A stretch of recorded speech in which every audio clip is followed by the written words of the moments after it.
The top graduating PMA cadet says lessons on how to keep oneself alive in conflict can be drawn from the January 25 Mama Sapano incident. The details of this report from Christine Santos.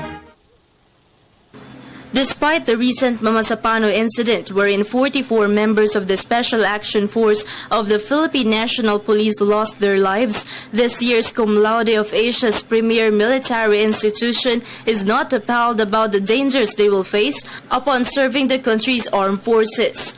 This was how Cadet First Class Arwi Martinez of the Philippine Military Academy Sinaglahi class of 2015 explained his insights once he would serve as a second lieutenant in the Philippine Army upon graduation. Martinez said the Mama Sapano incident should serve as an example on how to reduce and eliminate the possibility of losing one's life during times of war while performing one's task of preserving the democracy in the country. Pero kung ako yung tatanungin personally, I'm looking at it, yung matututunan lang namin yung makapagsalita ko doon. So, para sa akin, kung ano man yung nangyari doon, sana wag nang maulit-ulit. On the future operations ng anything or from PNP or from DF. Martinez asserted the risk involved in serving as an army infantryman is part of his service to the country.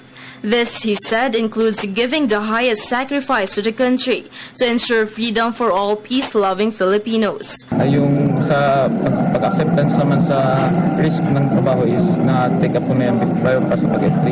So given na yun na pag pumasok ka sa military, so alam mo na agad na may risk talaga dyan. So yung sinasabi nila na takot na mamatay agad. So hindi ko na tinake up yun kasi kung panahon mo talaga na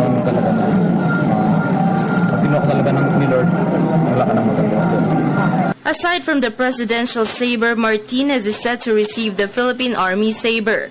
The Tactics and Jusmag Award for being #1 in all courses offers by PMA's Tactics Group during graduation day on the 15th day of March this year.